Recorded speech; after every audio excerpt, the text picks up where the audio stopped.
So what do you think a producer should do in the initial stages of like just getting a script in the very beginning of the project? The very beginning of the project, you have to break it. You have to look at that script and break it down. Like I was looking at Matt's script, right? The zombie script. And I started reading it and I'm like, okay, so it starts off with this girl. Okay, so what's this girl gonna do? She's with 4 other girls and they're driving into a forest. The first problem we're having, we're in Davis. Where the fuck are we gonna find a forest? Issue 1. We have a forest. We need 4 actresses. We need a car. Where are we going to get SUV? We looked into borrowing cars, and as I read on, I found that there's going to be fake blood all over the car. We're going to have people standing on top of the car. And after lots of discussion, we finally agreed that we should rent one because and get insurance on it. Like, that's the kind of stuff you have to start thinking about. Oh, this whole thing revolves around a car. We're going to need lots of fake blood. Someone's head gets ripped off. We have to have guts. You have to literally just start reading it down and literally take a pen and think of every little thing that you need for this movie. We need guts. Like this guy, there's a car that's driving along. The girl has a phone that doesn't work. The car stalls. Like the tires spin out. She hits a zombie. The zombie gets ripped in half, and there's guts all over the place. Things we need. We need a car. We need mud to spin out on. We need to make sure there's going to be mud there. You're going to need safety issues. You're going to need first aid kits, fire extinguishers. You're going to need an actor to play the zombie, an actress to play the driver. You're going to need a phone for a prop. You're going to need guts. What are you going to do for guts? You have to start figuring out, can we make guts? Can we buy guts? I went so far as to go to the Davis meat factory and ask them for cow limbs and brains. Couldn't get that because it's illegal, but we went to the Davis Woodland meat market to get intestines. People understand you, and then you start falling in, and you just got to start.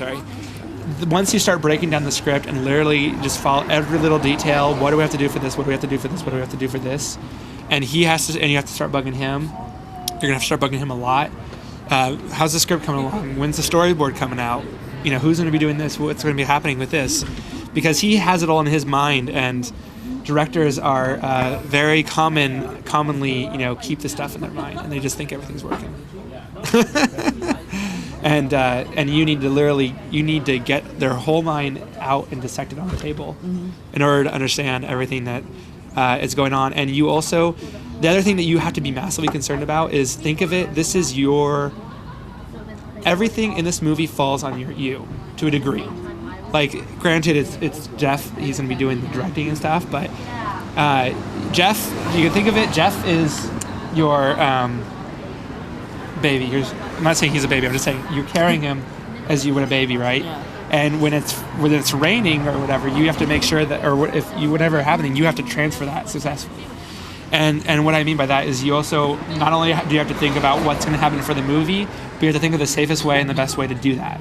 So, like, Matt and I got in a really big argument. Matt was the director for our Zombie film, the teaser that we saw.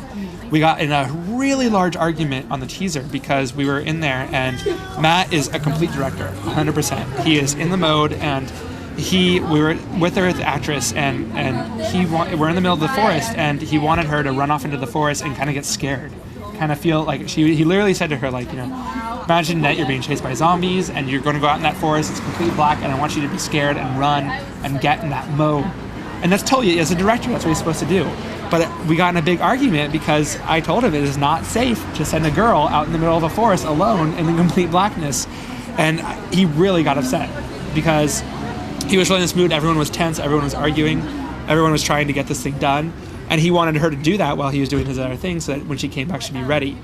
But, if something happened, you have to think, like, if that girl goes over there in that forest, what's the worst thing that could happen? I mean, she could get gone, die, something. I mean, it's probably not going to happen, but you can't take that risk. And we got in this big argument, and I had to go, like, come back in here, come back out here. And he got really mad because he felt I was overstepping him. And that's something that I had to do. And I told him, I had to sit down with him and say, if you're going to do that, then we have to rethink this.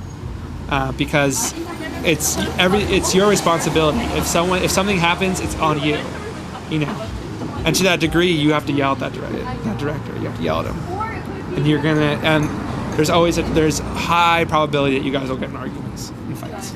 We already do. Then you're on the right track. Yeah, Matt and I have gotten in our fair share of arguments, and None of it has been on documentary. But you just gotta get the argument over with. Break it down. We sat there and I said, Matt, if it's dealing with safety issues, it has to be done this way, or else it's not happening. Okay. Period. Right. And he was really upset, but he said, okay, fine. And then it's done. Okay. And stuff like that, Oh, can I see it? And he showed me the wetness, and was really upset. He's like yelling almost. And I was just like, well, dude, I'm here. Let's figure it out. Let's do it. And I want to make sure that you're happy. I don't want us to I want to make sure that you're comfortable with me. So I'll fix whatever. I'll pay for whatever. Let's just do it. And he didn't know what to do. He expected me to run away because I'm a student. He's like, he literally was dumbfounded. He's like, like, it took him a long time. And so he eventually said, like, well, I have to wait till it dries and then I'll test it and give you a call. The next day, it's 24 hours later, and I'm like, dude, this guy still hasn't called me back. And so I was like, dude, I'll call him, because that's such a good sign. If I call this guy, and I'm like, I've already left. All I can do is get mad and charge my insurance. I'm not going to do anything about it. I literally call him and I go, dude, like, what's up? How is it looking? And he's like, oh, I got lazy and haven't done it yet. So now and then I called him the next day. He still didn't call me. I called him back and I said, dude, what's up? And he's like, oh yeah, he's in the best mood ever. I totally checked it out. It's all good. Don't worry about it, man. It's perfectly fine. He loves me. I go back the next weekend. I don't rent the Steadicam again because I don't need it. But I come back the next weekend. We got all this equipment, and I'm returning it. And we find we rent these stands. They're called seat stands.